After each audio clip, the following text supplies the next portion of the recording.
Has the UK government just torpedoed its own EV strategy?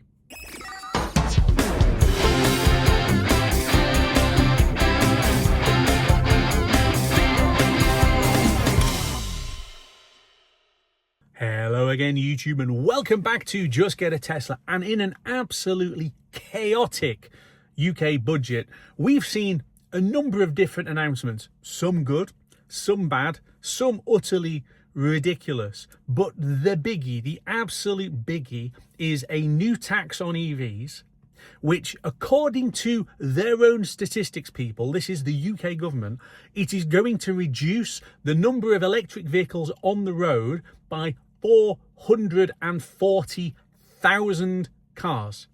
440,000 fewer EVs on the road by 2031 with the new tax that we're going to talk about in a second. And let's just put that into context. Here and now in the UK in November of 2025, there are 1.7 million EVs registered and on the roads. Okay, so we are talking about reducing that number by a quarter of EVs at the moment going off the road because of people being put off EVs by this new tax. It's an enormous number. And okay, so the number of EVs is projected to grow every year from here until we get to 2031. I accept that. But taking a quarter of today's number off the road in the future is massive. The government have absolutely torpedoed their own policy of getting us all into EVs. So what exactly is it that they've done which has this enormous effect? Let's just talk about that. So I would say that in this budget there were good, bad and ugly things for EV drivers. And there were a couple of good things. So the biggie is that at the moment in the UK, if you buy any car that's more than £40,000 as a list price, you have to pay the luxury vehicle tax. After the first year, basically for 5 years, I think it is, it's £425 of additional vehicle excise tax that you pay. Well, that's now going to change for EVs only, and it is increasing to a £50,000 threshold. So that means that most Teslas will no longer be hit with the luxury car tax. So that is a big thing. There's an additional £200 million going in to EV charging, which again is a good thing. That is not at all bad news.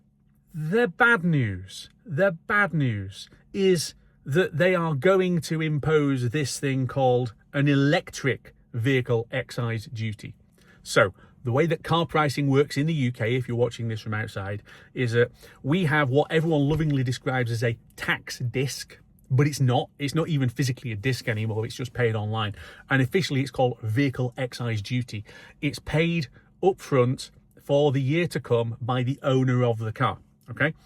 There will now be an additional electric vehicle excise duty, which is paid alongside it for EVs from April 28 with this new tax. And as was predicted, it's going to be per mile. And it's 3 pence per mile for an EV and 1.5 pence per mile for a plug-in hybrid vehicle. Now, I confess, when this rumour leaked before the budget, I just poked a stick at it and laughed a little bit, because with respect to it, it had come out in the Daily Telegraph, which hates EVs and hates government bureaucracy, and all felt a little bit too obvious. Why on earth would the government do anything as stupid as that? And then you sit through today's budget and realise, oh, that's why, because they're just completely stupid. So mea culpa, guys. I was saying nasty things about the Daily Telegraph, who actually happened to be right on this one. It's baffling to me what's just been announced. Completely baffling.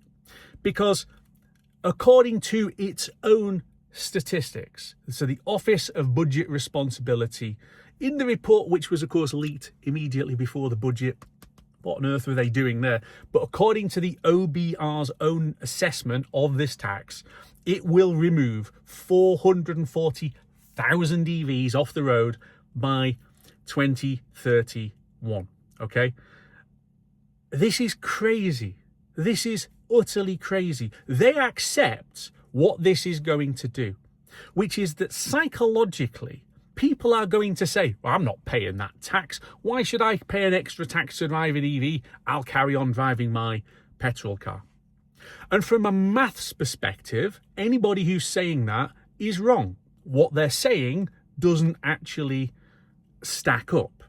But I understand why they would be saying it. So let's just quickly do the maths, and then I'll explain why they don't matter at all. So as things stand at the moment, road fuel duty, which is paid on petrol and diesel, that is 52.95 pence per litre. Okay, so every single litre of petrol and diesel that you buy currently is 52.95 pence is just the tax. You then pay VAT on top of the tax. Okay, so the tax is VATable, which is a wonderful, wonderful scam. An average petrol car does 36 miles per gallon, according to Grok, and the average petrol car does 7,000 miles a year, again, according to Grok. So if you put all of those things in together and you take the fuel duty and you add the VAT on the duty, it's 7.8 pence per mile here and now in 2025 if you want to drive a petrol car. And that's an average. So some cars will do an awful lot more miles per gallon than the 36 average which this uses. Absolutely the case. Some it will not be as much as that, but as an average, it's a smidge under 8p a mile.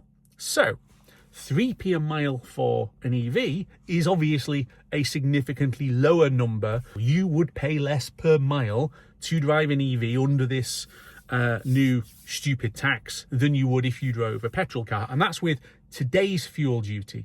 They have committed to freeze that until next April. I actually think that it's going to increase going forward from there. So the amount of tax is going to increase and therefore the gap is going to widen. Here's why that doesn't matter, okay? People are going to react to this at a very basic emotional level. Why should I have to pay an extra tax if I buy an EV? I'm going to keep my petrol car. That's it. That's going to be the response. And as a trained negotiator, I can tell you now that you cannot disarm an emotional objection with a factual response. People who react emotionally to something aren't interested in the facts because it's about human instinct, it's about human nature. And the human nature response to this additional tax on EVs is not to have an EV. That's what this is going to do. And their own numbers admit it. 440,000 EVs off the roads versus what there would have been by 2031. So I honestly do not get this. I do not get this. Okay, so if you're going out and buying a new car and you're going out and buying an EV, the chances are you're still going to be better off because that 425 quid a year in luxury car tax that you were going to be paying, even if you then take the extra average annual mileage that an EV does at 8,500 miles, which is more than a petrol car at 7,000 miles, and you do 3p a mile on 8,500, it's 255 quid. So you'd save 425 quid and then pay 255 quid back again. So you'd still be better off buying a 45 grand EV versus a 45 grand petrol car. And that's to say nothing about the cheaper running costs, not having to get it serviced, not having to keep buying brakes and tyres and all of the other reasons why EVs are just better than petrol. But none of that is going to matter because up here, people are going to say, I don't want to have to pay this extra tax. It's that simple. And I haven't even got started on how on earth this is supposed to work because it's when they said initially it's going to be per mile and you've got to declare your mileage and you've got all of the stuff about, well, it's some kind of, bean counter kind of thing. But no, they're going to have an additional vehicle excise duty. So VED, which everybody pays, there will then be EVED, which you have to pay alongside it. I honestly don't know how this is going to work. How are they going to check this thing?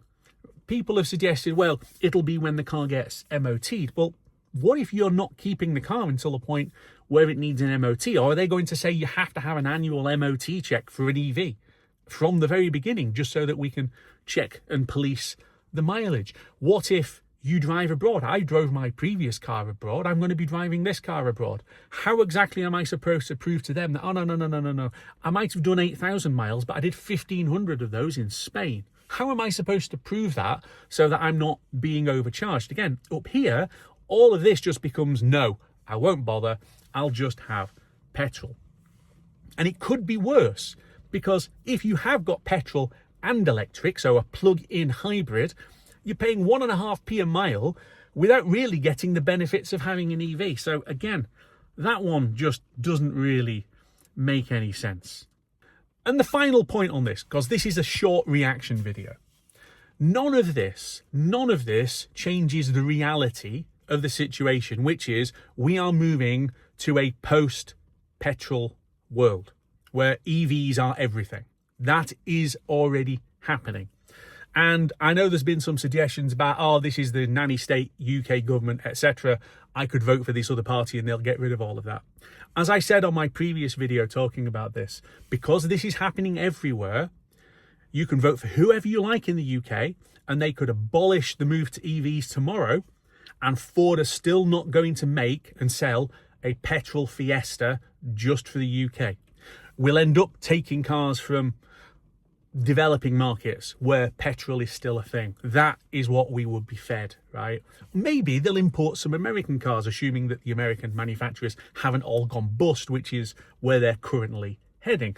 I don't know. Either way, our transition to EVs is set for 2035. So in 10 years' time, you will not be able to buy anything other than an EV in the United Kingdom as it's set. Let's say it slips a bit further, it becomes 2040, whatever. If they're going to put this tax on and it is going to have a massive slowdown effect on the take-up of EVs, that task just becomes even harder.